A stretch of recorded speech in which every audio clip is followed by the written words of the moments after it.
नमस्कार, कैसे हैं सभी लोग। कार्डियोवैस्कुलर को कंटिन्यू करते हुए आज के इस सेशन में हम स्टडी करेंगे ईसीजी और ईसीजी की एक एक चीज़ जो एग्ज़ाम्स के हिसाब से इम्पोर्टेंट हैं हम स्टडी करेंगे अलग अलग सेशंस में।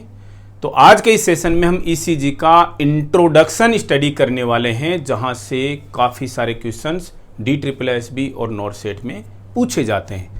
ये बेसिक्स जब तक आपके क्लियर नहीं होंगे तब तक आपको ईसीजी के बारे में कुछ भी समझ नहीं आने वाला। तो वी रिक्वेस्ट कि आज के इस सेशन को आप अच्छे से स्टडी करें। ईसीजी का एक एक पॉइंट, बेसिक पॉइंट आपको अच्छे से पता होना चाहिए। तो चलिए बिना समय गंवाए शुरू करते हैं आज का ये सेशन।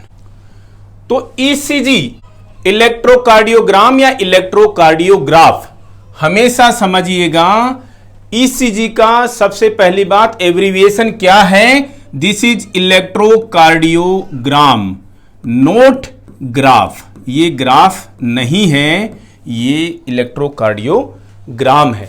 जो आपको यहां पर डिस्प्ले नजर आ रहा है ईसीजी का, दिस इज इलेक्ट्रोकार्डियोग्राम, ना कि इलेक्ट्रोकार्डियोग्राफ। आप सोचोगे कि ग्राफ की तरह से तो इसको इलेक्ट्रोकार्डियोग्राफ कहते हैं। जैसे हमने पहले भी बताया आपको, दिस इज एंजियोग्राम। जो कोरोनरी एंजियोग्राफी करते हैं उसको हम बोलते हैं कोरोनरी एंजियोग्राम, ना कि कोरोनरी एंजियोग्राफ। ठीक है, तो दिस इज इलेक्ट्रोकार्डियोग्राम। और इलेक्ट्रोकार्डियोग्राफ किसको बोलते हैं? जिससे की जाती है ईसीजी मशीन को बोलते हैं इलेक्ट्रोकार्डियोग्राफ। दिमाग में रखिएगा एक चीज। दूसरा इंपॉर्टेंट पॉइंट आपको पता होना चाहिए कि ईसीजी एक्चुअल में ये आती कहां से है। ये क्या चीज है जो आपको दिख रही है? ये ईसीजी एक्चुअल में चीज क्या है, कैसे होती है? हमने डिस्कस किया हमारे हार्ट के अंदर this is right atrium. Right atrium की पोस्टीरियर वॉल पे यहां पर ये क्या होता है भाई, SA नोड होता है। डिस्कस किया हमने, ऐसे नोड से इलेक्ट्रिकल इंपल्सेज जनरेट होते हैं। तो वो इलेक्ट्रिकल इंपल्सेज जो आगे की तरफ में स्प्रेड होते हैं। इलेक्ट्रिकल इंपल्सेज हमने बात किसकी की भाई, इलेक्ट्रिसिटी की बात की। हमने पहले भी डिस्कस किया, हार्ट के अंदर एक तरीके से बिजली जो है वो संचारित होती है झटकों के रूप में, वही हार्ट बीट है। तो ये इलेक्ट्रिसिटी जो है, इसको जो इसकी इलेक्ट्रिक एक्टिविटी है, ये बिजली आगे कैसे बढ़ रही है? इस इलेक्ट्रिक एक्टिविटी को अगर हम कुछ तार जोड़ लें, हमारी बॉडी पे कुछ तार जोड़े जगह जगह पर किसी चीज की हेल्प से, और उसको किसी मशीन की सहायता से पेपर पे छाप लें, वही ईसीजी है। ईसीजी की डेफिनेशन समझ रहे हो दोस्तों? हार्ट के अंदर जो इलेक्ट्रिक एक्टिविटी हो रही है, इलेक्ट्रिकल एक्टिविटी हो रही है, उसको कागज पे छापना ही क्या है, ईसीजी है। अब आपके मन में दिमाग में आती है कि भाई इस इलेक्ट्रिकल एक्टिविटी को आपने पेपर पे छापा कैसे? कुछ इलेक्ट्रोड्स के यूज से। मतलब कि इस इलेक्ट्रिकल एक्टिविटी को, हार्ट की इस इलेक्ट्रिकल एक्टिविटी को पेपर पे छापने के लिए कुछ इलेक्ट्रोड्स चाहिए, जो कि आपकी बॉडी के स्पेसिफिक पार्ट्स पे आपको उनको चिपकाना पड़ेगा। फिर वायर्स की हेल्प से, किसी मशीन की हेल्प से आपको ये ईसीजी निकालनी पड़ेगी। और ईसीजी बताती है, इसके अंदर जो लिखा हुआ है, जो वेव्स बनती है, इनको सीखने की कोशिश करेंगे हम, बताने की कोशिश करेंगे कि किस चीज का मतलब ऊपर जा रही है, क्या मतलब है नीचे जा रही है। नॉर्मल ईसीजी में उसका मीनिंग क्या है, लेकिन ये ईसीजी जो है वो कैसे बनती है, ईसीजी क्या है, वही हम यहां पर डिस्कस कर रहे हैं। अब दूसरे वर्ड्स में बोले कि ये ईसीजी क्या है, मतलब ये ईसीजी बनी कैसे? जो इलेक्ट्रिकल इंपल्सेज ऐसे नोड से अराइज हुए, फिर चारों तरफ में राइट एट्रियम से लेफ्ट एट्रियम में भी, फिर यहां पर क्या, जो इंटर एट्रियल, ये सेप्टम जो है दोनों एट्रिया के बीच में, इसलिए हम इसको क्या बोलते हैं, इंटर एट्रियल सेप्टम। यानी दोनों एट्रिया के बीच के सेप्टम को बोलते हैं इंटर एट्रियल सेप्टम। इस इंटर एट्रियल सेप्टम में जो क्या है, एवी नोड है, और इस एवी नोड से एवी बंडल है, बंडल और बंडल से बंडल ब्रांचेज, ब्रांचेज से क्या, परकिंजे फाइबर्स। इनको स्प्रेड होना और उस एक्टिविटी को रिकॉर्ड करने को ही हम क्या कहते हैं, ईसीजी कहते हैं। अलग अलग तरीके से डिफाइन कर लीजिए, लेकिन आपको वर्ड समझ में आ जाना चाहिए कि एक्चुअल में ईसीजी क्या चीज है। हमारे हार्ट के अंदर जो इलेक्ट्रिकल एक्टिविटी हो रही है, जो कि ऐसे नोड से शुरू हुई और लास्ट में परकिंजे फाइबर तक जाती है, जिसकी वजह से हार्ट पंप करता है, उस इलेक्ट्रिक एक्टिविटी को रिकॉर्ड करना ही क्या है, पेपर पे रिकॉर्ड करना ही क्या है, ईसीजी है। आई होप आपको ये बहुत सिंपल भाषा में ईसीजी की डेफिनेशन समझ में आई होगी। अब ईसीजी के बारे में लाइनें, आड़ी टेढ़ी जो लाइनें हैं, आड़ी और खड़ी हुई जो लाइनें हैं, इनके बारे में स्टडी करें। इससे पहले आपको एक चीज पता होनी चाहिए, ईसीजी जो है वो किस रेट से छपती है, यानी कि कितनी सेकंड में कितनी ईसीजी जो है वो छप जाती है। ये एग्जाम्स का रिपीटेड क्वेश्चन है भाई, दिमाग में रख लीजिएगा। ईसीजी की, हार्ट की इलेक्ट्रिकल एक्टिविटी को रिकॉर्ड करने की जो क्षमता है, जो कैपेसिटी है, वो कांस्टेंट है। और वो कैसी है, ये है 20 मिलीमीटर पर सेकंड की। अब आप पूछोगे कि सर ये 20 मिलीमीटर पर 25 मिलीमीटर, सॉरी 25 मिलीमीटर पर सेकंड की जो कैपेसिटी है, कांस्टेंट कैपेसिटी है ईसीजी मशीन की, ईसीजी की, किस लिए, इस कार्डियक एक्टिविटी को रिकॉर्ड करने की। इसका मीनिंग क्या है, एक सेकंड के अंदर 25 mm इस पेपर पे छप जाता है, 25 mm। अब इस mm का मीनिंग क्या, हमने इसीलिए आपको सबसे पहले यहां पर बताया है कि 25 मिलीमीटर जो है वो इसका मतलब छाप देती है। अब ये यहां पर हम डिस्कस करेंगे कि छोटे छोटे डब्बे का मतलब क्या है। यहां पर देखो छोटे और बड़े डब्बे आपको नजर आएंगे और हम इनके बारे में डिस्कस करेंगे कि इन डिब्बों का इन mm से कोई रिलेशन है क्या, सेंटीमीटर से कोई, सेकंड से कोई रिलेशन है क्या, वोल्टेज से कोई रिलेशन है क्या। अब हम ईसीजी पेपर के बारे में सबसे पहले देखना चाहते हैं। जो ईसीजी का पेपर होता है लंबा सारा, ठीक है, उसके बारे में हम थोड़ा सा डिस्कस करेंगे कि इस ईसीजी के पेपर में कुछ लाइनें देखो आप ऐसी हैं, कुछ लाइनें जो हैं वो ऐसी हैं, दिख रही हैं आपको पेपर पे। आप रोजाना देखते भी हो, जो क्लिनिकल सेटअप में काम कर रहे हैं, जो स्टूडेंट्स हैं वो देखेंगे भी आने वाले समय में कि ईसीजी के पेपर में जनरली सभी लोग बच्चे देख ही चुके होते हैं। ईसीजी के पेपर में कुछ आड़ी लाइन्स हैं और कुछ खड़ी हुई लाइन्स हैं। समझ में आ रहा है? इसका मतलब इसमें दो तरीके की लाइन्स हैं, एक हॉरिजॉन्टल लाइन्स हैं और दूसरी क्या है, वर्टिकल लाइन्स हैं। हॉरिजॉन्टल लाइन्स का मतलब ये वाली लाइन्स आड़ी, वर्टिकल का मतलब खड़ी हुई लाइन्स। एक चीज दिमाग में होनी चाहिए, एक एक चीज दोस्तों जो एग्जाम्स के अंदर क्वेश्चन पूछे जाते हैं, अगर आपको बेसिक समझ में आएगा तो आपको हर एक चीज समझ में आने वाली है। यहां पर तो हॉरिजॉन्टल लाइन आड़ी लाइनें हैं, वर्टिकल लाइन जो है खड़ी लाइनें हैं। अब हॉरिजॉन्टल लाइन एक्चुअली आपको बताती क्या है, क्या दिखाती है? ये हॉरिजॉन्टल लाइन जो है वो टाइम को बताती है। हॉरिजॉन्टल लाइन किसको बताती है भाई? टाइम को बताती है, पहली चीज। और टाइम को किसमें व्यक्त किया जाता है, दिखाया जाता है? यहां पर ईसीजी में टाइम को हमेशा सेकंड्स में दिखाया जाता है। ईसीजी में हॉरिजॉन्टल लाइंस टाइम बताती हैं और इस टाइम को हम सेकंड्स में रिप्रेजेंट करते हैं।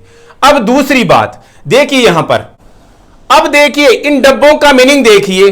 आपको बीच बीच में कुछ डार्क लाइंस दिख रही हैं, जी दिख रही है। ये देखिए यहां पर ये डार्क लाइंस हैं, इनके बीच में छोटे डब्बे देखिए 1 2 3 4 5 ऐसे ही हॉरिजॉन्टली हैं, 1 2 3 4 5 ऐसे ही वर्टिकली हैं। एक बड़े डब्बे में अगर आड़े जाएंगे तो हम 5 छोटे डब्बे हैं। अगर हम टाइम की बात करें तो 1 स्मॉल बॉक्स का टाइम कितना होता है? मान लीजिए एक इस छोटे बॉक्स में हम यहां से लेकर के यहां तक चले तो टाइम जो सेकंड में कितना टाइम हो जाता है जी, वो नोट कीजिएगा। एग्जाम्स का क्वेश्चन है, 1 small box is equal to 0.04 second है। एक छोटे डब्बे का मतलब, एक स्मॉल बॉक्स का मतलब है 0.04 सेकंड। तो एक बड़े डब्बे के अंदर हॉरिजॉन्टली कितने डब्बे हैं जी? 1 2 3 4 5 5 डब्बे हैं। तो 1 लार्ज बॉक्स का मतलब क्या हो गया? ईसीजी स्ट्रिप में 5 डब्बे हैं छोटे बॉक्स। एक डब्बे का टाइम आपको पता है 0.04 सेकंड है, तो 5 चौक 20, 0.2 छोड़ के लगा दीजिए तो यहां पर पॉइंट लग गया 0.20 सेकंड। एक लार्ज बॉक्स का टाइम कितना होता है? 0.20 सेकंड होता है। एक स्मॉल बॉक्स कितने टाइम को दिखाता है? 0.04 सेकंड को दिखाता है। एग्जाम्स के रिपीटेड क्वेश्चन भाई आपको पता होने चाहिए। सब बच्चों को पता होना चाहिए। एक छोटा बॉक्स, कोई भी छोटा बॉक्स हॉरिजॉन्टली टाइम को बता रहा है, कितना टाइम बता रहा है, 0.04 सेकंड बता रहा है। एक बड़ा बॉक्स, लार्ज बॉक्स हॉरिजॉन्टली कितने टाइम को बता रहा है, क्या बता रहा है, टाइम बता रहा है, कितने टाइम को बता रहा है, 0.20 सेकंड बता रहा है। क्लियर है। अब आते हैं इन वर्टिकल लाइंस पे, यानी वर्टिकल डब्बों के ऊपर में। तो वर्टिकल डिब्बे किस तरीके से डिफरेंट हैं हॉरिजॉन्टल लाइन से? तो वर्टिकल लाइंस, वर्टिकल लाइंस। अब ये वर्टिकल लाइंस जो हैं ऐसे वाली, ये किसको बता रही हैं? ये बता रही हैं वोल्टेज को। किसको बता रही है भाई? वोल्टेज को। और वोल्टेज को किसमें दिखाया जाता है? वोल्टेज को ऑब्वियस सी बात है वोल्ट के अंदर दिखाया जाता है। वोल्टेज को किसमें दिखाएंगे? वोल्ट में दिखाएंगे, और वो भी किसमें? मिली वोल्ट में। वोल्टेज हम दिखाएंगे किसमें भाई? Millivolt, abbreviated with MV. अब बात आती है वन स्मॉल बॉक्स। कौन सा? हॉरिजॉन्टली नहीं, अब की बार वर्टिकली। किसको दिखा रहा है? मैग्नीट्यूड ऑफ वोल्टेज को दिखा रहा है, वोल्टेज को दिखा रहा है। और ये वोल्टेज कितना होता है? एक स्मॉल बॉक्स का मतलब है 0.1 मिली वोल्ट। 0.1 मिली वोल्ट को बताता है क्या? एक वर्टिकल बॉक्स, स्मॉल बॉक्स। अब इसमें इसकी जो डिस्टेंस हमने पढ़ी थी वन स्मॉल बॉक्स की, 1 मिलीमीटर, ये इसमें अलग है क्या? जी नहीं, वही है, बॉक्स तो वही है, लेकिन हम वर्टिकली देख रहे हैं। आपसे कोई क्वेश्चन ऐसे भी पूछ सकता है, vertically 1 mm is equal to, vertically 1 small box वाला 1 mm, बॉक्स भी नहीं लिखेगा, vertically 1 mm is equal to 0.1 millivolt. तो लार्ज बॉक्स क्या हो गया भाई? 1 लार्ज बॉक्स क्या होगा? 5 डब्बे हो जाएंगे, 5 स्मॉल बॉक्स हो जाएंगे ना उसमें, 5 स्मॉल बॉक्स। एक स्मॉल बॉक्स 0.1 MV के बराबर है, तो कितना मिली वोल्ट हो गया भाई? 0.5 मिली वोल्ट हो गया एक लार्ज बॉक्स। किसको दिखा रहा है? वर्टिकली वोल्टेज को दिखा रहा है। आपसे कोई यह भी पूछ सकता है कि 1 लार्ज बॉक्स का मतलब 5 mm का मतलब क्या हो गया? Vertically 0.5 millivolt. ध्यान में होना चाहिए, हॉरिजॉन्टली 1 mm का मतलब 0.04 सेकंड, हॉरिजॉन्टली 5 लार्ज बॉक्स का मतलब 0.20 सेकंड्स। रिकॉल कीजिए भाई, हॉरिजॉन्टल लाइंस किसको बता रही हैं? टाइम को बता रही हैं। वर्टिकल लाइंस किसको बता रही हैं? वोल्टेज को बता रही हैं। ईसीजी रीड नहीं करनी हमें ईसीजी के बारे में बेसिक्स पता होने चाहिए, और एग्जाम्स में क्वेश्चन रिपीटेडली यहीं से आते हैं। अब ईसीजी पढ़ रहे हैं तो 2 टर्म्स आपको पता होने चाहिए, जिसको हम थोड़ा सा तो डिस्कस कर चुके हैं, बताया था भाई लेंथ में डिस्कस करेंगे, लेकिन लेंथ में कुछ नहीं, केवल डेफिनेशन बताएंगे, लेंथ में अपने आप हो जाएगा। एक टर्म है डीपोलराइजेशन, तो दूसरा टर्म है रीपोलराइजेशन। ये वर्ड्स जो हैं नाम से थोड़े से अलग से लगते हैं। हमें लगता है कि डीपोलराइजेशन का मतलब तो कुछ डिस्चार्ज से रिलेटेड है, तो डिस्चार्ज हो गया तो मतलब उस समय रेस्ट कर रहा होगा। जी नहीं, डीपोलराइजेशन, इससे रिलेटेड क्वेश्चन क्या आते हैं? ये हार्ट की एक्शन स्टेट है। एक्शन स्टेट नहीं समझ में आया, नहीं बन रहा, कोई बात नहीं। Repolarisation, RE rest phase, RE for rest. Repolarisation में हार्ट रेस्ट करता है, डीपोलराइजेशन जो है वो हार्ट की एक्शन स्टेट है। पता होनी चाहिए आपको ये चीज।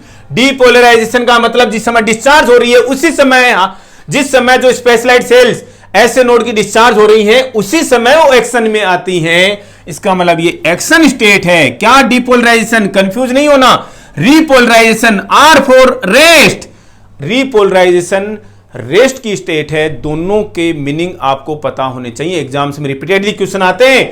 रीपोलराइजेशन का मतलब resting state of heart, depolarisation का मतलब action state of heart.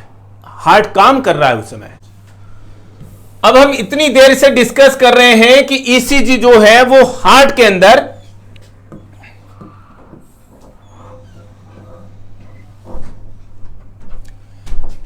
Electrical activity को नोट कर रही है। तो हम पढ़ते हैं भाई फिजिक्स में, इलेक्ट्रिसिटी इलेक्ट्रिसिटी कब प्रोड्यूस होती है, इलेक्ट्रिसिटी कब मतलब बहती है, इलेक्ट्रिसिटी करंट कब बहता है, करंट बहने का मतलब क्या है, इलेक्ट्रिसिटी कब बहती है भाई, या इलेक्ट्रिसिटी का मतलब क्या, करंट कैसे बह रहा है, जब आयंस मूव करते हैं किसी वायर में, अगर आयंस मूव कर रहे हैं तो इसका मतलब इलेक्ट्रिसिटी बह रही है, करंट बह रहा है। लेकिन हमारी बॉडी के अंदर तो कोई वायर्स नहीं लगे हुए, वहां पर तो क्या है भाई, एक्वस स्टेट है, इसका मतलब सेल के अंदर इलेक्ट्रिसिटी कैसे बहेगी, सेल के अंदर एक्वस सॉल्यूशन में आयंस को हम क्या बोल देते हैं, इलेक्ट्रोलाइट्स बोल देते हैं। इसका मतलब हार्ट की कार्डियक एक्टिविटी में, इलेक्ट्रिकल एक्टिविटी में कोई ना तो कोई आयंस, जो जिन्हें हम इलेक्ट्रोलाइट्स कहते हैं, कोई ना कोई तो इलेक्ट्रोलाइट्स हैं जो कि मूव करते हैं एक जगह से दूसरी तरफ में, मतलब या तो सेल मेम्ब्रेन के अंदर से बाहर में या फिर बाहर से अंदर में, तभी हार्ट की ये इलेक्ट्रिकल एक्टिविटी प्रोड्यूस हो रही है। और ये इलेक्ट्रोलाइट्स, ये आयंस कौन कौन से हैं पता होना चाहिए। ये इलेक्ट्रिक आयंस, ये आयंस जो है या इलेक्ट्रोलाइट्स जो है, सोडियम, दूसरा पोटेशियम, तीसरा क्लोराइड और चौथा क्या है भाई, कैल्शियम। ये चार मेन इलेक्ट्रोलाइट्स हैं जो कार्डियक इलेक्ट्रिकल एक्टिविटी में, जो हार्ट की इलेक्ट्रिकल एक्टिविटी में सेल मेम्ब्रेन के अक्रॉस मूव करते हैं, जिनमें से सोडियम, पोटेशियम और कैल्शियम सबसे ज्यादा इंपॉर्टेंट है कार्डियक सेल मेम्ब्रेन के अक्रॉस मूव करने के मामले में। एग्जाम्स की दृष्टि से जो पॉइंट हम डिस्कस करने जा रहे हैं वो थोड़ा सा इंपॉर्टेंट नहीं है, लेकिन आपको चीजें पता होनी चाहिए कि हार्ट के अंदर जब ईसीजी बन रही है, हार्ट की जब इलेक्ट्रिकल इंपल्स जनरेट हो रहा है और वो आगे प्रोड्यूस हो रहा है, आगे जा रहा है, आगे ट्रांसमिट हो रहा है, तो हार्ट के अंदर क्या क्या एक्टिविटीज हो रही हैं इन इलेक्ट्रोलाइट्स की मूवमेंट को लेकर के, वो थोड़ा सा आपको पता होना चाहिए। हमने इलेक्ट्रोलाइट्स के मूवमेंट की बात की, तो इन इलेक्ट्रोलाइट्स के मूवमेंट की 5 फेजेज हैं, जिन्हें हम फेज 0 से लेकर के फेज 5 तक हम डिस्कस करेंगे। फेज 0 का मतलब क्या है भाई, इसको दूसरा नाम बोलते हैं रैपिड डीपोलराइजेशन। नाम समझ में आ गया होगा भाई आपको। डीपोलराइजेशन का मतलब action state of heart, rapid का मतलब भैया समझते ही हो रैपिडली, लेकिन ये रैपिडली अलग तरीके से यूज हुआ है, यहां पर किसी आयन यानी इलेक्ट्रोलाइट की मूवमेंट को लेकर के यूज हुआ है। फर्स्ट फेज जो है उसे हम बोलते हैं फेज 0, किसको लेकर के, इलेक्ट्रोलाइट्स की मूवमेंट को लेकर के, कार्डियक सेल मेम्ब्रेन के अक्रॉस, अंदर से बाहर या बाहर से अंदर में, कार्डियक सेल मेम्ब्रेन के अक्रॉस इन इलेक्ट्रोलाइट्स की मूवमेंट को लेकर के जो फेज 0 है उसे हम कहते हैं रैपिड डीपोलराइजेशन। होता क्या है भाई इसके अंदर, रैपिड डीपोलराइजेशन की फेज के अंदर मूवमेंट होती है सोडियम की और कैल्शियम की। सबसे पहली बात, rapid movement, rapid depolarisation phase 0 में किसकी मूवमेंट होती है, सोडियम की और कैल्शियम की। यहां पर सोडियम की मूवमेंट होती है, वो होती है रैपिड, जबकि कैल्शियम की मूवमेंट होती है वो होती है स्लो। दोनों चीजें पता होनी चाहिए। जितना सिंपल पॉसिबल है उतना सिंपल करके बताएंगे कि इलेक्ट्रोलाइट मूवमेंट की 5 फेजेज हैं। पहली फेज जिसे हम फेज 0 बोलते हैं या रैपिड डीपोलराइजेशन बोलते हैं, इस रैपिड डीपोलराइजेशन में क्या होता है, जो इलेक्ट्रोलाइट्स मूव करते हैं वो है सोडियम और कैल्शियम। सोडियम की मूवमेंट रैपिड है, कैल्शियम की मूवमेंट जो है वो स्लो होती है। अब दूसरी बात, ये इलेक्ट्रोलाइट जो है किधर से किधर को मूव करते हैं, ये मूव करते हैं into the cardiac cell, into the cardiac cell, यानी कार्डियक सेल में बाहर से अंदर को मूव करते हैं। इतनी इंपॉर्टेंट चीजें नहीं है, लेकिन थोड़ा सा आपको पता होना चाहिए कि इलेक्ट्रोलाइट्स की मूवमेंट कैसे कैसे होती है। Phase 0 rapid depolarisation, rapid depolarisation में सोडियम और पोटेशियम, सोडियम और कैल्शियम, सोडियम की मूवमेंट रैपिड, कैल्शियम की मूवमेंट स्लो, और दोनों जो हैं वो सेल के अंदर में मूव करते हैं, यानी बाहर से अंदर जाते हैं। फेज 2 जो होती है, यानी दूसरी फेज जो होती है फेज 1 से, जिसको हम बोलते हैं दैट इज, उसे हम बोलते हैं अर्ली रीपोलराइजेशन। इसका मतलब पोलराइजेशन, इसका मतलब क्या भाई, ये तो क्या हो गया भाई, रेस्टिंग वाली स्टेट आ गई। और रेस्टिंग स्टेट कैसे, इसका मतलब क्या होता है, पहली वाली फेज में यानी फेज 0 में रैपिड डिपोलराइजेशन में कौन जल्दी मूव कर रहा था? रैपिड मूवमेंट किसकी थी? सोडियम की थी। रिपोलराइजेशन शब्द यूज हो रहा है। रिपोलराइजेशन का मतलब हार्ट अब इस फेज में रेस्ट कर रहा है। क्या रेस्ट कर रहा है? मतलब हार्ट रेस्ट किसके लिए बोल रहे हैं हम? जो सोडियम की रैपिड मूवमेंट हो रही थी वो बंद हो जाती है, स्टॉप्स, क्लोज हो जाती है। इसकी सोडियम की मूवमेंट जो है वो क्या हो जाती है?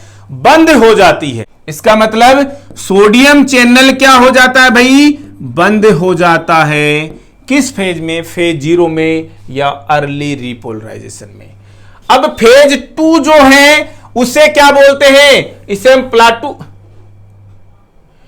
हम प्लाटू फेज भी बोलते हैं। और इसके अंदर क्या होता है भाई? कैल्शियम जो क्या कर रहा था? सेल के अंदर मूव कर रहा था, कंटिन्यू करता है मूव, कंटिन्यू मूवमेंट रहती है। लेकिन अब पोटेशियम जो है वो सेल के अंदर से मतलब ECF2 ICF में आना शुरू हो जाता है। किस फेज में? फेज 2 या प्लाटू फेज में। सॉरी, ये पोटेशियम जो है वो अंदर से बाहर में ICF2 ECF में आना शुरू हो जाता है। पोटेशियम बाहर निकलता है किससे? कार्डियक सेल से। फेज 3 जो कि एक्चुअल में फेज क्या है भाई? 4 है। फेज 3 के अंदर क्या होता है? ये रैपिड रिपोलराइजेशन है। रैपिड रिपोलराइजेशन का मतलब अब कैल्शियम चैनल जो है वो क्या हो जाता है? बंद हो जाता है। कैल्शियम चैनल क्या हो जाएगा? रैपिड रिपोलराइजेशन में कैल्शियम चैनल बंद हो जाता है। और पोटेशियम जो है कहां से? अंदर से बाहर में जा रहा था, वो रैपिडली जाता है। पोटेशियम रैपिडली सेल के अंदर से बाहर में जाता है। लास्ट की फेज जो होती है फेज 4, इसे हम कंप्लीट रेस्टिंग फेज भी बोलते हैं। Resting phase. पोटेशियम वापस अपनी जगह पर, पोटेशियम वापस का मतलब ECF2 ICF में लौट आता है और सोडियम जो है वो ICF2 ECF में लौट जाता है। ये रेस्टिंग फेज है। इंपॉर्टेंट नहीं है एग्जाम्स के हिसाब से, लेकिन थोड़ा सा पढ़ के देखिएगा, अच्छा लगेगा कि आपको इलेक्ट्रिक हार्ट की इलेक्ट्रिक एक्टिविटी में इलेक्ट्रोलाइट्स की मूवमेंट कैसे होती है, सोडियम पोटेशियम चैनल और कैल्शियम चैनल किस तरीके से काम करते हैं। एग्जाम्स में एक बहुत ही इंपॉर्टेंट टर्म आता है भाई, बैकमैन बंडल।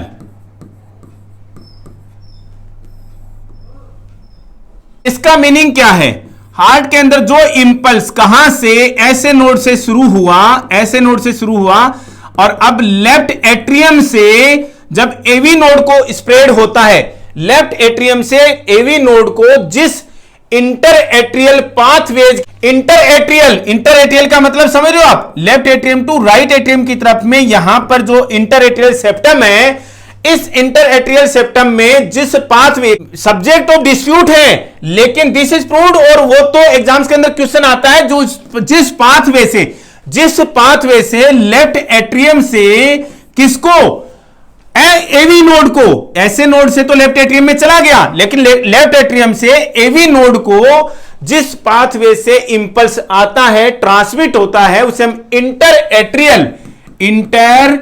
एट्रियल पाथवे बोलते हैं। और इसी को हम बोलते हैं, और जिसके थ्रू आता है ये, उसे हम बोलते हैं बैकमैन बंडल। बैकमैन बंडल याद रखिएगा, एग्जाम्स का बहुत इंपॉर्टेंट क्वेश्चन है ईसीजी को लेकर के। एग्जाम्स के हिसाब से देखें तो इंट्रिंसिक फायरिंग रेट आती है, शायद हमने डिस्कस किया है प्रीवियस सेशंस में। ऐसे नोड की इंट्रिंसिक फायरिंग रेट क्या है, एवी नोड की इंट्रिंसिक फायरिंग रेट क्या है, और परकिंजे फाइबर्स की इंट्रिंसिक फायरिंग रेट क्या है, मतलब कितने इंपल्सेज अपने आप से जनरेट कर सकते हैं ऐसे नोड। यही तो है नेचुरल पेसमेकर, जिसकी रेट है 60 से लेकर के 100 बीट्स पर मिनट की। एवी नोड की है 40 से 60 की, और परकिंजे फाइबर्स की है 20 से 40 की। ये इंपॉर्टेंट क्वेश्चन है भाई एग्जाम्स का, बहुत ज्यादा इंपॉर्टेंट है और एग्जाम्स में रिपीटेडली आता है, गलत नहीं होना चाहिए। इंट्रिंसिक फायरिंग रेट को दिमाग में आ रहा था, इसलिए यहां पर एक बार फिर से आपके साथ में डिस्कस किया है, शायद ऑलरेडी हम डिस्कस कर चुके हैं इसे। आप बोलोगे कि सर ईसीजी शुरू की थी, पहुंचे नहीं ईसीजी पर, पहले ही बताया था केवल बेसिक डिस्कस कर रहे हैं भाई, बेसिक्स डिस्कस कर रहे हैं, उसके बाद में ईसीजी पर जाएंगे। एबनॉर्मल ईसीजी भी पढ़ेंगे भाई, सारी चीजें फ्लटर व्लटर सब पढ़ेंगे, लेकिन ईसीजी की कैरेक्टरिस्टिक्स तो पता होनी चाहिए सबसे पहले। तो ईसीजी जनरेट होती है, ईसीजी बनती है, उसके लिए आपकी जो कार्डियक सेल है वो स्पेशलाइज्ड है। भाई हार्ट के अंदर ही क्यों बन रही है ईसीजी, हार्ट से ही क्यों जनरेट हो रही है ईसीजी? क्या हम बॉडी के किसी और ऑर्गन पे लगाएंगे ऐसे इलेक्ट्रोड तो उससे ईसीजी ऐसी इंप्रिंट होगी क्या? जी नहीं। तो कार्डियक सेल से ही, इसका मतलब कार्डियक सेल्स की कुछ स्पेशल कैरेक्टरिस्टिक्स हैं जिसकी वजह से ईसीजी जनरेट होती है, ईसीजी पेपर पे प्रोड्यूस होती है। और उन कैरेक्टरिस्टिक्स को हम यहां पर डिस्कस करने वाले, जो 5 बहुत इंपॉर्टेंट कैरेक्टरिस्टिक्स हैं किसकी? कार्डियक सेल की, जिसमें से थोड़ा थोड़ा हम ऑलरेडी डिस्कस कर चुके हैं, लेकिन यहां पर कॉम्प्रिहेंसिव डिस्कस करेंगे कार्डियक सेल की कैरेक्टरिस्टिक्स के बारे में। सबसे पहली कैरेक्टरिस्टिक है क्या? ऑटोमेटिसिटी। आया भाई ये टर्म हमारे पास में, ऑटोरिथमिसिटी या ऑटोमेटिसिटी आया। ऑटोमेटिसिटी, ऑटोमेटिसिटी किससे बना है? ऑटोमेटिक से बना है, मतलब अपने आप से। हिंदी लिख दिया भाई, आएगी वैसे भी। कहां पर? DSSS में। जो बच्चे देख रहे हैं, ये हमारा वीडियो देख रहे हैं भाई, जो ये सेशन अटेंड कर रहे हैं बच्चे, वो इस वीडियो लिंक के भी डिस्क्रिप्शन बॉक्स में हमने आज का जो मॉक टेस्ट है उसका लिंक डाल रखा है। अटेम्प्ट कीजिएगा, बहुत अच्छा पेपर है। और हम बार बार बता चुके हैं पेपर कहाँ से आने वाला है, कैसा पेपर आने वाला है। इतना हिंट काफ़ी होता है बच्चों को देने के लिए। ऑटोमेटिसिटी, ऑटोमेटिसिटी का मतलब क्या? जो चीज ऑटोमेटिक हो रही है, मतलब कार्डियक सेल्स अपने आप से क्या जनरेट करती हैं? इलेक्ट्रिकल इंपल्स जनरेट करती हैं।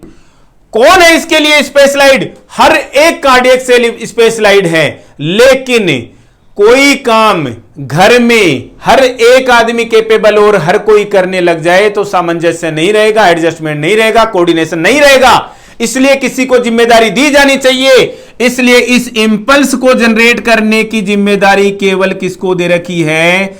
ऐसे नोड को दे रखी है। और जब कभी भी ये जिम्मेदारी ऐसे नोड से उठ करके किसी और के पास में चली जाती है, तब हार्ट का जो है बुरा ही होगा, सत्यानाश हो जाएगा, ईसीजी ठीक नहीं आएगी। इसका मतलब कार्डियक एक्टिविटी ठीक नहीं है, हार्ट जो है ठीक से काम नहीं कर रहा। इसका मतलब जो ऑटोमेटिसिटी है वो कार्डियक सेल्स की कैरेक्टरिस्टिक्स है। कार्डियक सेल्स अपने आप से इलेक्ट्रिकल इंपल्स जनरेट कर सकती हैं, लेकिन इसका लेकिन ये काम मेनली कॉमनली किसके द्वारा किया जाता है? सबसे इंपॉर्टेंट मोस्ट कॉमनली किसके द्वारा किया जाता है? ऐसे नोड के द्वारा किया जाता है। तो इसको ऑटोमेटिसिटी और क्यों बोला? क्यों किसी के इन्फ्लुएंस में होती है क्या? जी नहीं, ना तो ये नर्व के इन्फ्लुएंस में होती है, ना तो नर्व सिस्टम के इन्फ्लुएंस में है, और ना ही किसी हार्मोन के इन्फ्लुएंस में है। किसी के भी इन्फ्लुएंस में नहीं होती। बिना किसी इन्फ्लुएंस के, बिना किसी स्टिमुलेशन के ऑटोमेटिसिटी होती है किसकी? कार्डियक सेल्स की। और मोस्टली किसके द्वारा किया जाता है?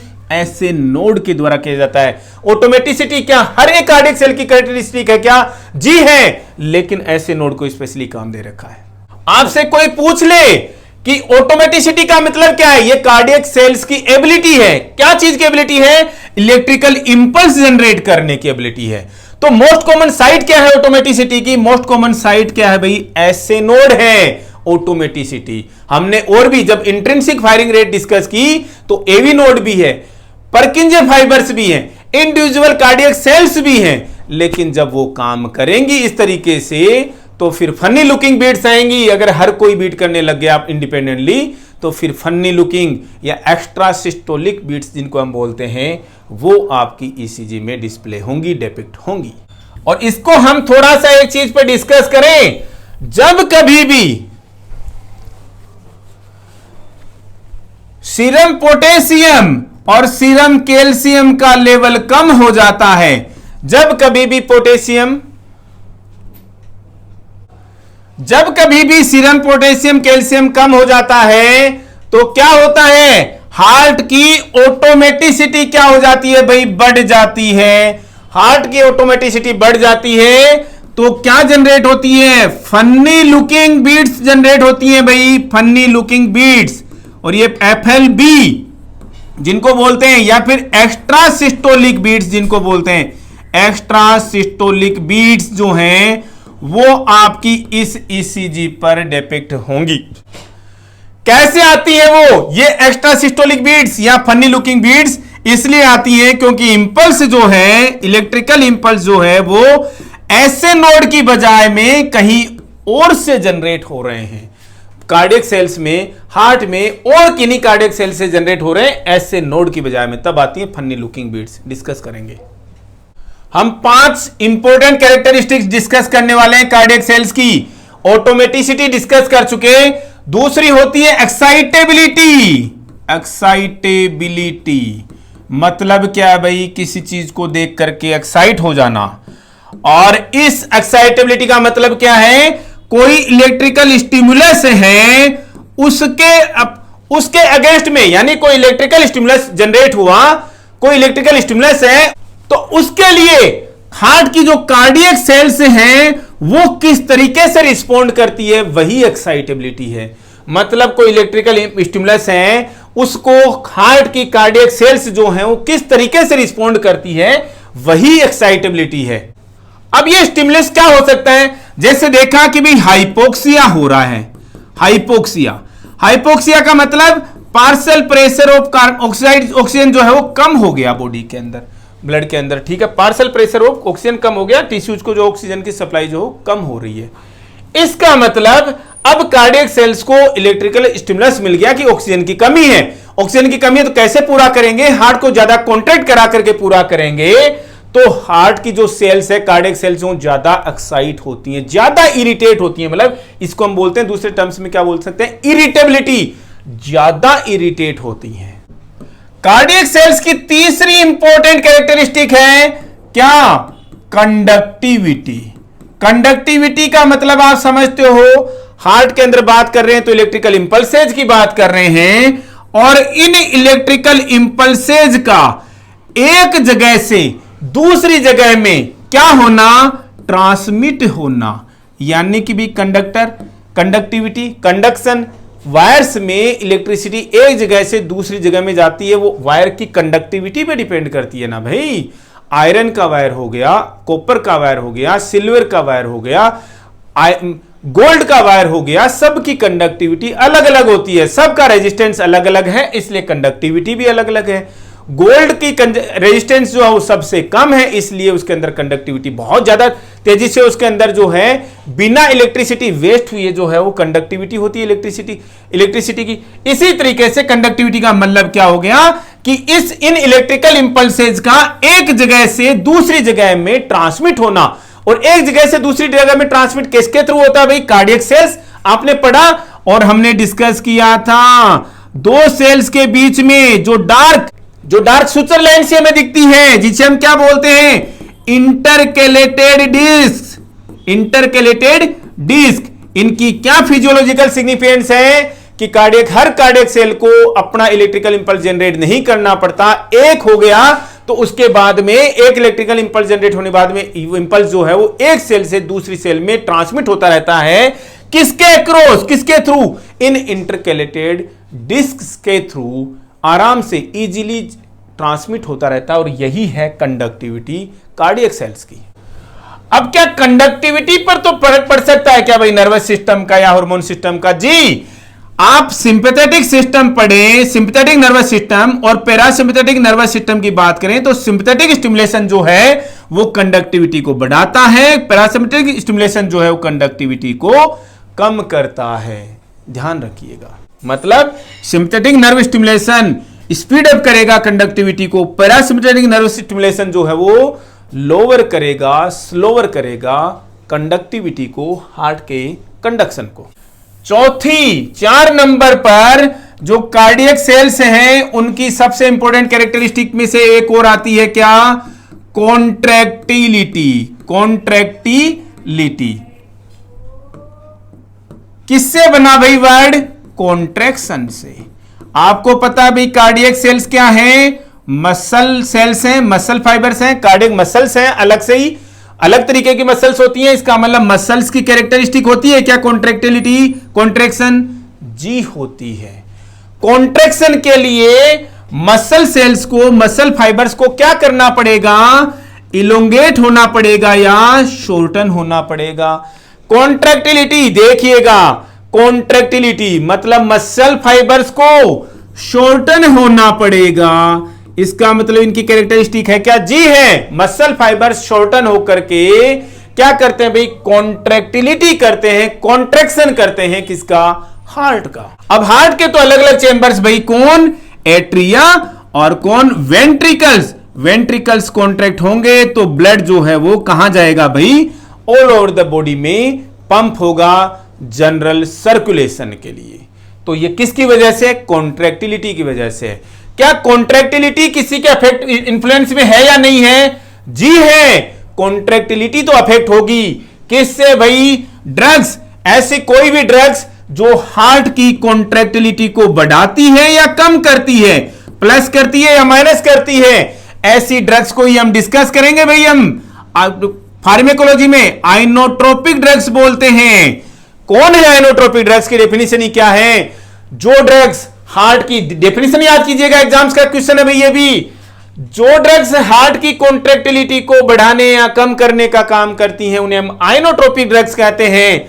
आइनोट्रोपिक ड्रग्स जो है दो तरीके की होती हैं, पॉजिटिव आइनोट्रोपिक ड्रग्स और निगेटिव आइनोट्रोपिक ड्रग्स। मीनिंग नाम से समझ जाओगे, जो आइनोट्रोपिक ड्रग्स जो हैं हार्ट की कॉन्ट्रैक्टिलिटी को बढ़ाने का काम करती हैं वो पॉजिटिव आइनोट्रोपिक ड्रग्स हैं। जो हार्ट की कॉन्ट्रैक्टिलिटी को कम करने का काम करती हैं वो निगेटिव आइनोट्रोपिक ड्रग्स हैं। पॉजिटिव आइनोट्रोपिक ड्रग्स में हम किसको पढ़ेंगे भाई? डिजोक्सिन पढ़ते हैं हम। निगेटिव आइनोट्रोपिक्स में हम डिल्टिएजम पढ़ते हैं भाई। डिस्कस करने वाले हैं लेंथ में हम जब फार्मा पढ़ेंगे तो। अब एक लास्ट की कैरेक्टरिस्टिक पढ़िए, किसकी? कार्डियक सेल्स की, और उसे हम क्या बोलते हैं? रिफ्रैक्ट्रीनेस। रिफ्रैक्ट्रीनेस। रिफ्रैक्ट्रीनेस क्या है भाई? कार्डियक मसल्स के डीपोलराइजेशन के बाद में, मतलब हार्ट के डीपोलराइजेशन मतलब एक्टिंग स्टेट के बाद में और कॉन्ट्रैक्शन के बाद में जो टाइम चाहिए, किसके लिए भाई? रेस्ट टाइम चाहिए, वही क्या है? रिफ्रैक्ट्रीनेस है। और ये चाहिए कार्डियक सेल्स की कैरेक्टरिस्टिक ही है कि उन्हें रिफ्रैक्ट्रीनेस, रेस्ट के लिए टाइम चाहिए, किसके बाद में? डीपोलराइजेशन और कॉन्ट्रैक्शन के बाद में टाइम चाहिए रेस्ट के लिए, कॉल्ड एज रिफ्रैक्ट्रीनेस। ईसीजी की हम 5 स्टेट इंटरप्रिटेशन पढ़ें, इससे पहले हम अब देख ही लेते हैं कि ये ईसीजी के अंदर जो हम लिखते हैं PQRST जो हैं, जो 5 वेव्स हैं, एक्चुअल में होती क्या हैं, क्या बताती हैं आपको। ईसीजी की सबसे पहली वेव देखिए भाई, ये पेपर पर ये क्या है? P wave. इसका मतलब जो एग्जाम्स में क्वेश्चंस आते हैं वो हम बता देते हैं, डिस्कस कर लेते हैं आपके पास में। यहां पर पी वेव क्या चीज है, हम जो बता रहे हैं ईसीजी के बारे में इतना पता हो गया, इसका मतलब काम बन गया अपना। किसके लिए? चाहे नॉरसेट की बात करें या DSSB की बात करें। पी वेव क्या है यहां नोट कीजिएगा। ईसीजी पेपर पर अगर हम ये ईसीजी के बीच में अगर ये लाइन खींच दे, यहां पर खींच दी भाई, इसे बोलते हैं आइसो इलेक्ट्रिक लाइन। सबसे बीच की लाइन जो है, उस लाइन का नाम दिमाग में नहीं रखना है। इस आइसो इलेक्ट्रिक लाइन के बेसिस पर हम डिफाइन करेंगे कि पी वेव किधर बन रही है, इस लाइन के ऊपर बन रही है या लाइन के नीचे बन रही है। तो लाइन के ऊपर जो बनेगी उसे हम क्या बोलते हैं? पॉजिटिव डिफ्लेक्शन बोलते हैं। पॉजिटिव डिफ्लेक्शन बोलते हैं, पॉजिटिव डिफ्लेक्शन। और जो नीचे बनेगा उसे हम बोलेंगे नेगेटिव डिफ्लेक्शन। तो सबसे पहले नोट कीजिएगा कि पी वेव इस आइसो इलेक्ट्रिक लाइन के ऊपर बन रही है, नीचे बन रही है, तो आप देखोगे कि ऊपर की तरफ बन रही है। इसलिए पी वेव जो है वो ईसीजी में फर्स्ट पॉजिटिव डिफ्लेक्शन है भाई। एग्जाम्स का क्वेश्चन है, ईसीजी पेपर, ईसीजी में फर्स्ट पॉजिटिव डिफ्लेक्शन क्या है? सिंपली पढ़ाई नहीं होता तो लिखोगे कहां से? First positive deflection is P wave. Positive deflection तो देखो और भी आएंगे आपके सामने आगे, लेकिन पहला पॉजिटिव डिफ्लेक्शन क्या है? पी वेव है। अब पता ही नहीं पी वेव बनी होती क्या है, कहां से बनी, इंपॉर्टेंट चीजें हैं भाई, डिस्कस कर लेते हैं, नहीं पता तो कोई दिक्कत नहीं। हमने बार बार बोला जो ईसीजी यहां पर छप रही है पेपर के ऊपर, ये हार्ट की किसी एक्टिविटी का रिजल्ट है, तो पी वेव का बनना हार्ट की कौन सी एक्टिविटी का रिजल्ट है, यह भी एग्जाम्स का इंपॉर्टेंट क्वेश्चन है, और यह तो सबसे ज्यादा पूछा गया क्वेश्चन है।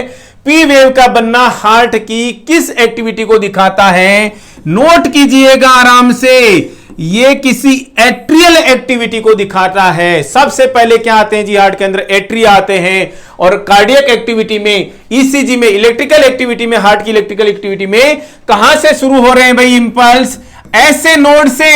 ऐसे नोड कहां पर है, राइट एट्रियम के अंदर है, इसका मतलब एट्रियल एक्टिविटी को दिखा रहा है सबसे पहली बात तो, क्योंकि यहीं से शुरू हो रही है ईसीजी, तो कोई ना कोई एट्रियल एक्टिविटी हो रही है।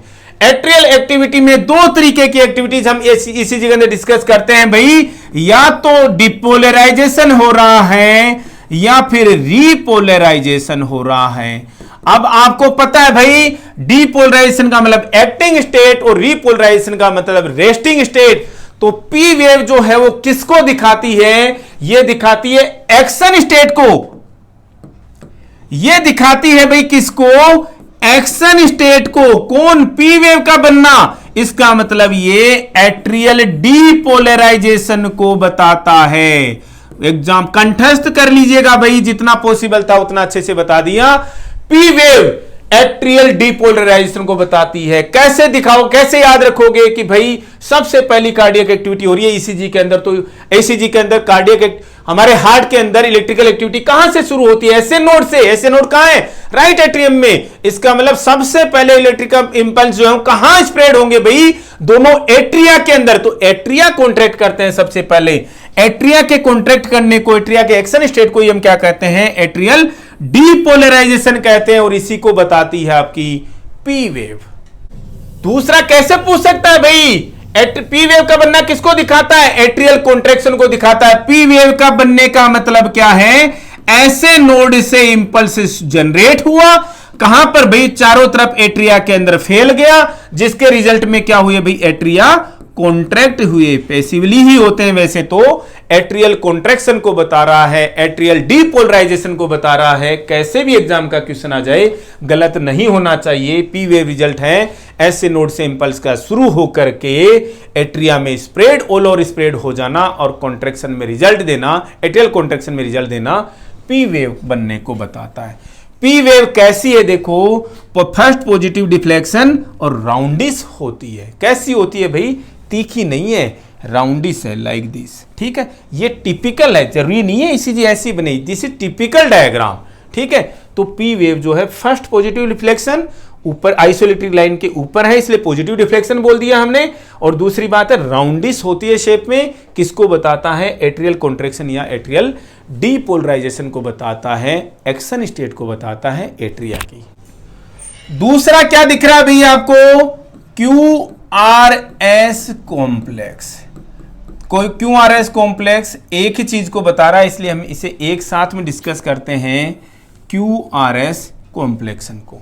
पी वेव एक चीज को बता रही थी, क्यू आर एस कॉम्प्लेक्स एक साथ में हार्ट की एक इलेक्ट्रिकल एक्टिविटी को डिस्क्राइब कर रहा है ब्रॉडली, तो इसलिए हम इसको डिस्कस करते हैं क्यू आर एस कॉम्प्लेक्स के रूप में। हमेशा समझिएगा, आप ये मत देखिएगा भी क्यू वेव, आर वेव और एस वेव, इस तरीके से हम इसको डिस्कस क्यों नहीं करते, एस और टी, पी और टी की तरह से हम इसलिए डिस्कस करते हैं कि क्योंकि क्यू आर एस कॉम्प्लेक्स जो है वो एक एक्टिविटी को बता रहा है ब्रॉडली।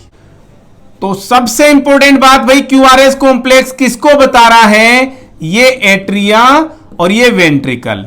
पी वेव ने किसको बताया, एट्रियल डीपोलराइजेशन को बताया। तो क्यूआरएस कॉम्प्लेक्स जो है वो वेंट्रिकुलर कॉन्ट्रैक्शन को बताता है। याद रहना चाहिए, वेंट्रिकुलर कॉन्ट्रैक्शन, वेंट्रिकुलर कॉन्ट्रैक्शन का मतलब वेंट्रिकुलर डीपोलराइजेशन। भाई ये पी वेव और क्यूआरएस कॉम्प्लेक्स को लेकर के तो ये डीपोलराइजेशन, एट्रियल डीपोलराइजेशन और वेंट्रिकुलर डीपोलराइजेशन, रिपीटेड क्वेश्चन आप प्रीवियस एग्जाम्स के क्वेश्चन पेपर्स उठा के देखिएगा, रिपीटेडली पूछा हुआ है कि क्यूआरएस कॉम्प्लेक्स किसको बता रहा है, वेंट्रिकल्स के कॉन्ट्रैक्ट होने को बता रहा है, वेंट्रिकुलर डीपोलराइजेशन को बता रहा है। पी वेव किसको बता रही है, एट्रियल कॉन्ट्रैक्शन या एट्रियल डीपोलराइजेशन को बता रहा है। इसका मतलब उस समय हार्ट में चल क्या रहा था भाई, इसका मतलब हार्ट में चल क्या रहा था, ये चल रहा था भाई जो इंपल्स ऐसे नोड से शुरू हुआ और एवी नोड तक आ गया, वो एवी नोड से इंपल्स जो है वो कहां पर गया भाई, बंडल ऑफिस, बंडल ऑफिस से कहां, बंडल ब्रांचेज, बंडल ब्रांचेज से कहां भाई, परकिंजे फाइबर्स। इसको और इसके रिजल्ट के रूप में वेंट्रिकल्स कॉन्ट्रैक्ट हुए, वेंट्रिकल डीपोलराइज हुए, इसी को दिखा रहा है क्यूआरएस कॉम्प्लेक्स। नेक्स्ट देखिएगा भाई, तीसरा क्या है, टी वेव। टी वेव आपसे क्या पूछ लिया जाता है एग्जाम्स में इससे रिलेटेड भी, कि क्यूआरएस कॉम्प्लेक्स के बाद में पॉजिटिव डिफ्लेक्शन क्या है, पॉजिटिव है ना, देखो ये आइसोइलेक्ट्रिक लाइन, ये भी पी वेव की तरह से ही पॉजिटिव डिफ्लेक्शन है। सबसे बड़ी बात, positive deflection after each QRS complex. दूसरी बात ये भी पता होनी चाहिए, आप ये मत समझिएगा कि हमने पी क्यूआरएस टी के बारे में दो छोटी छोटी बातें बता दी। हम जब ईसीजी का इंटरप्रिटेशन पढ़ेंगे तो इसके बारे में और चीजें डिस्कस करने वाले हैं, पी वेव्स के बारे में, क्यूआरएस के बारे में, टी के बारे में। हम केवल आपको इनके टर्म्स बता रहे हैं कि ये किस एक्टिविटी को बता रहा है ईसीजी में, पी वेव किसको बता रही है, क्यूआरएस कॉम्प्लेक्स किसको बता रही है, टी वेव किसको बता रही है, किस इलेक्ट्रिकल एक्टिविटी के रिजल्ट में, किस कार्डियक एक्टिविटी के रिजल्ट में ये जनरेट हुई है, पेपर पे प्रिंट हुई है। तो टी वेव जो है हर एक क्यूआरएस कॉम्प्लेक्स के बाद में पॉजिटिव डिफ्लेक्शन है। पहली बात पता लग जाएगा भाई, ऊपर बनाना है जी, ऊपर बनाना है, नीचे नहीं। किसको बताती है, एट्रियल डिपोलराइजेशन पढ़ लिया हमने, पी वेव, वेंट्रिकुलर डिपोलराइजेशन पढ़ लिया, क्यूआरएस कॉम्प्लेक्स। तो टी वेव जो है 100% है, रिपोलराइजेशन को बताती है। और ये भी एग्जाम्स का बहुत इंपॉर्टेंट क्वेश्चन है, किसका रिपोलराइजेशन, वेंट्रिकल्स का रिपोलराइजेशन, इसका मतलब वेंट्रिकुलर रिपोलराइजेशन को बताती है। तो भाई एट्रियल रिपोलराइजेशन कहां गया, एट्रियल रिपोलराइजेशन इधर कहीं ना कहीं हो गया, नहीं डिपिक्ट होता ईसीजी पर, ईसीजी पेपर पर एट्रियल रिपोलराइजेशन। ये भी क्वेश्चन है भाई एग्जाम्स का, क्या आपको ईसीजी पेपर पर कहीं एट्रियल रिपोलराइजेशन नजर आता है, जी नहीं नजर आता। ये देखिए, ये देखिए एट्रियल डिपोलराइजेशन, ये देखिए वेंट्रिकुलर डिपोलराइजेशन, ये देखिए वेंट्रिकुलर रिपोलराइजेशन।